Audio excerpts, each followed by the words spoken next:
But we begin with a little bit of news on the Deshaun Watson case. Yesterday, it was revealed that there are now accusers number 25 and 26, of which the suits are expected to be filed very soon. Number 25 was referred to Tony Buzbee, who is the attorney representing the first 24 women. This accuser was actually referred to him by an Atlanta attorney. I don't know what that says. I don't know if that means that this one took place in Atlanta and not in Houston. I don't know, because we really don't have any details. The 26th accuser said she was inspired to come forward after she watched the HBO little drama that they had in their program, Real Sports, a couple of weeks back. So the number is currently at 24. 25 and 26 are expected to come soon. Buzbee on the timeline says there's no particular time frame. Watson hasn't said anything to the media since that initial introductory news conference back on March 25th. He may or may not talk today because the Browns open their minicamp today. So if he's going to talk before training camp, this would likely be the day to do it. He may do it on the day that they close, which is on Thursday. One other thing that I wanted to point out, we know that these cases have been pushed off to 2023 because of the ruling that these aren't going to take place once the football season begins. So it looks like these will eventually go to trial after this season in 2023. But there is one date to keep in mind. June 30th, the end of this month, which is just a couple of weeks away. That is the date that the judge in the case has set for pre-trial discovery. That's when the two sides have to exchange the evidence that they have. So I would think that these cases would need to be filed by the 30th, and I would also think that you could always add on new trials and new accusers later. But I would think that by June 30th, we should have a full picture of the landscape. And we could have, if there's going to be a settlement, you'd think it might happen before then. Perhaps, right? Yeah, I mean, it doesn't mean that one couldn't happen after that. But you're right, yeah. Before we get to that road, why go have to do all that if you're going to settle? If you're in settlement talk, so it's a possible deadline. By the way, the last thing I wanted to make before I open it up to your guys' thoughts and comments on this is that I don't think it's by accident that we had said yesterday, it's been a minute since we've had any new developments in the case. Well, here we are as minicamp opens on the eve of it. You get these 25 and 26. Both start with your thoughts. The first thing that comes to me, guys, is, and it's kind of been this way, but just as every bit of more news, and I don't know that it changes anything, but this is really depressing. It really is, right? There's no good side. First of all, every time one of these situations happens, whether it's the Browns, whether it's another team, whether it's a politician or an actor, everybody chooses sides, right? That's the first thing. We all get in our camps. We say the other people are idiots and schmucks and the other people are apologists and whatever. That's depressing enough. But the topic, so either Deshaun did all this, and that's pretty awful, or this is one grand conspiracy to steamroll him, and that's pretty awful, or the most likely scenario in my mind, it's somewhere in between, and there's just a lot of bad behavior all around. It sucks for the fans. It sucks for Watson. It sucks for these women. None of this is good. You're right. And it sucks for us selfishly, not that anybody cares, but because, honestly, we don't love talking about it. We don't want to talk about this, but we got to talk about it because it's news and it involves the Browns quarterback. Right. Listening to sports guys talk about this, especially on the radio, is brutal too, because they have to spend the first 10 minutes talking about how they don't want to talk about it and how terrible it is. And they really don't. They just they did not get into this, and they did not get into. They didn't get into this. They didn't get into this to talk about the law. They don't want to do the research, and I don't blame them. That's not why they got into this. But all of a sudden they're like, okay, please stop yelling at us, but we have to talk about this because it's the most important thing going on in sports right now, and it is hard to listen to them. 25 and 26 isn't great. I do want to remind everybody that we have a tendency to want to find people to blame for this and to get mad at something like, why is this happening? Stop it from happening. Make them stop. And so we're trying to come up with these solutions, none of which are great solutions. We're mad at the women for making the accusations, they just want money. We're mad at Deshaun. We're mad at the media. We're mad at these lawyers. We're mad at the NFL because they haven't told us yet what they're going to do to Deshaun, even though these things are still coming out. Right. Because we're like, how are we supposed to get ready in minicamp if we don't know, and all of this is what the Browns signed up for. That's the bottom line. That's true. As soon as they made a deal with somebody who you knew had this history, this is exactly what they signed up for. It's adorable that we thought it was just going to be over very quickly. And apparently when they said that they did their due diligence, what that was they sent an email to the 22 women that just said, did anything creepy happen? Check a box. If not, don't send anything back. No one sent anything back, and they said, I think we're clear. And now we're here. We don't even know if they did that. Yeah, I know. We don't know that there was any reach out because we know they didn't talk to any of them, which was stunning to most when they found out. Not ideal. G. Bush, you're taking it all in. You're nodding your head. Yeah. Where are you going with this? At this point, I'm looking at it like this. 24, 25, 26, if I know that that's what the strategy is going to be, we all knew that was the strategy. Everybody who speaks about this knows it's the strategy. So when it happens, you shouldn't be moved by it, right? You shouldn't be like, oh my gosh, this is just every single day. Of course it's going to be every single day. That's the goal. He's getting the goal of what you want. And this is like a news flash for a lot of people. And it's hard to say this, man. The Browns and Jimmy and D. Haslam, they're not really moved by this. Like, people think that the public outcry, like, is something that moves owners and moves people. No, it doesn't, right? When you are that rich and you have that much money, and think about it, they was in Europe when he did his first press conference. That's right. Does that seem like somebody that's pressed that's going to care about? Or maybe they wanted to distance themselves from it as far as they could. Or they just said, they still did a press conference. No, I know, but they didn't sit next to him. No. And I thought the optics of that weren't great for them. No. So I always looked at it like this, and I looked at it from a point of and I know people don't like politics, but this is a good politics one, right? Sometimes you can be so mad and outraged at some things that politicians do, but then it all comes back to, well, what are you going to do about it? Mm-hmm. Wait, what are you going to do? You're going to jump up and down? If they ignore you, what are you going to do about it, right? The NFL knows at the end of the day that this thing is a cash cow. It is too big. The train is left the tracks. Nothing that happens and they got numbers to prove it. They keep getting contracts. It doesn't. You might be mad at me for a couple weeks. You might be mad at me for a couple years. But they just... And that's why sorry to cut you off, but you're 100% right.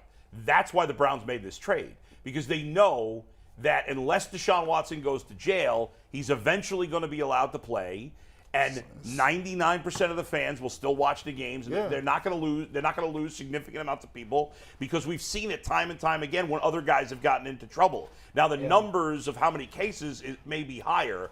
But ultimately, if you're not going to stop watching football because of Joe Mixon or Greg Hardy or all these other guys or Kareem Hunt or Ray Rice, if you're not going to stop watching football because of those, you're not going to stop watching football because of this. There may be a few stragglers, but ultimately, G is 100% right. Ratings always go up. In the moment, this sucks. It's miserable for all of us. We're angry. We're passionate. We're wherever we are. But eventually, there will be some sort of settlement, whether the case goes to trial or it will actually be settled. Yeah, there will be resolution. At some point, and from there, it'll then become just about football, and the rest will be noise. And I'll add this. Back in the day when we talked about the Romans and we talked about the gladiators, back then, people's lives were terrible. We talked about poverty. You talk about diseases. You talk about high crime rates. And the Romans were smart. You know what they said? They said, give them gladiators. It is something that will keep them detached from reality and what's going on in their real life. And as long as you give them what happens in that gladiator school, that gladiator arena, people will tune out and people will get locked right back in. Maybe my plague isn't so bad after all. Right. He's right there. No, well, I mean, look, the NFL owns a day of the week. And it is, for a lot of people, it is that distraction from whatever whether you're going to the 9 to 5 and you're, stamping fenders 5 days a week. It is that sort of respite from all of that where we turn on the television and we watch grown men knock into each other at high speed. Mm-hmm. And if our team wins, we feel great. We feel better about our plight, whatever that is. To your point, G. Bush, I think, and it's sad when you say it, it's kind of, it is a little jarring, but I think you're absolutely right. And, Mike, I think you're right. I think the Haslams in the front office did the mental math on this, and they knew that this was not going to be a pretty road. Maybe when they say they did their due diligence, maybe what they found was we believe strongly that there was no criminal behavior. That's it. And that was their line, their threshold. We don't want to go into the criminal endeavor, but if this is a guy who did some creepy things to some women in massages and he's not going to go to jail, he can write a big check. We're going to make it easier for him to do that. And all of this is going to go away. So I think that they probably did feel comfortable that there wasn't rape, there wasn't any criminal wrongdoing in their minds. Right. So let's play the civil trials out and take whatever the NFL gives us and then put it behind us. To your point, G. Bush, and the train always goes forward. It's not a coincidence that the second there were no charges, brought up from the. You're right. No indictments. The indictments right? were clear. As soon as the indictments were clear, this talk there's a reason got hot. Every team all of a sudden said it's not because they all believed he was completely innocent. Right. Maybe they do, but I don't buy that. How would you know? They wanted to see what was going to happen. All they cared about was he going to go to jail? And once they knew he wasn't going to go to jail, or thought they knew it, you never know what's going to happen in the future. But at that point, it seemed like, okay, he's not going to jail. He's a great football. It's back to, once that's off the table, it's all about how good a football player is he, because we know he's going to play. Even if he's suspended for a whole year, we know he's going to play eventually, and it's worth the bad PR for a while. Just really quickly, building off of your ancient Rome analogy, do you think that there was one really controversial gladiator back then, named like Dominus Maximus, where they were just like, I just can't support him. I heard he practices black magic, and that's personally, I can't. That's my line. If you want to support him, I understand, but I can't support Dominus. It's so crazy. But actually, back then, the worse you were as a person, the more people liked you. Oh, exactly. It was like the forbidden guy. Heard he's in league with the devil. Woo! That's my dog. I mean, that guy had me talking Everybody's got to be the heel. Someone's got to be the heel. Yeah. Somebody has to, right? Yeah. Well, where this goes from here, we don't know. Yeah. What the timeline is on this, we don't know. But we know that we're still living in it. So here it is. By the way, on the other side of this, we got some quotes from Rusty Harden and Deshaun Watson. An Instagram post that he put out last week. Can we see those? Oh, yeah, the Instagram. Because I want to see. It was the song lyric, right? Here's the quote first, then we'll get to the Instagram lyric next. Every time I see that picture, I'm creeped out, by the way. So weird. It's it looks like a Donald Trump Halloween costume. By the way, I'll tell you, this is the one that he had. If you saw it at Spirit Halloween, it would say executive president, because they can't use his name. This is the picture he used on buses in Houston like 25 years ago. He doesn't look like that today. Yeah, no. looks even So worse. He looks like 25 years more of bad road today. Yeah, it's Crypt Keeper. It's way worse. Now, this was after the 23rd and 24th, not the 25th and 26th. Right. But I'm Harden sure his has quote not would be the same thing. commented on the 25th and 26th allegations yet. The These one are from thing- 23, 24. The one thing I remember about 24 was, I know this was after the number had gone to 24, but he specifically said after number 24, got nothing for you on this. This is a pop quiz to us. Yeah. We didn't know about this woman. Right. That was somewhat of a surprise. Yeah. Put the Instagram post up from Deshaun. I think this was last week. Yeah. And G. Bush, you're gonna translate this for us. See, the blogs can't break me. Oh, that's a down on right there. So the blogs can't break me down. See, I'm the voice. I don't reply. But the rumors y'all done heard, I'm humbly denied. Yeah. Who said that? That's a little dark. That's and Poet laureate. We've seen athletes do this before. Yeah. When they want to say something without saying it in their words, they'll often go to a lyric that maybe says exactly what it is they want to say. What is he trying to say with that? Well, I think what he's trying to say, I'm going to decode that is, you talked about June 30th discovery, right? Yeah. I think Deshaun Watson desperately wants discovery, right? Because one of the things that we haven't heard is from him, his perspective on what's happening. When you do get discovery, what happens is you have to then look and say, well, wow, I didn't know this woman was telling people she wanted to sue him just for money. And so you got a transcript saying that. Wow, I didn't know she said 30,000 wasn't enough. I need this more.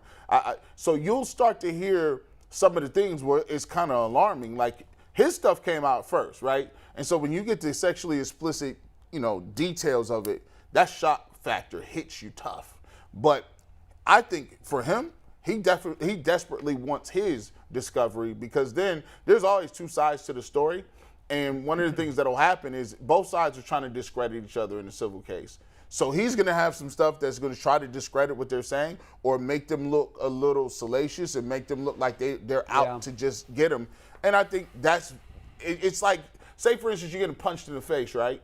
And you're getting punched in the face over and over again, right? But you can't hit anybody back. You just got to get punched in the face. And you at some point you just want to be like, no, I want to fight. And I want to say things. And it's not a good look if you fight, because you're never, and here's another, you're never going to win as a man talking bad about a woman. It just doesn't look right overall in general. It comes off. It makes you look crazy. So I think he's biting. Except Johnny Depp. Except Johnny Depp. Just a reminder. Just Johnny Depp. Well, he came in with the gloves off. To that point, I keep wondering, because we know that Rusty Hardin is this legendary attorney. He famously defended Roger Clemens in the HGH stuff.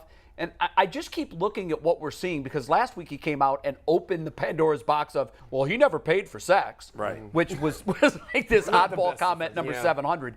But I just keep looking at this saying, Rusty is an experienced guy, and his hourly rate is not cheap. There's got to be something more to this that we don't know. And he has said a number of times, we look forward to defending these allegations in court. So, G. Bush, to your point, maybe he is sticking his neck out saying, just keep hitting me.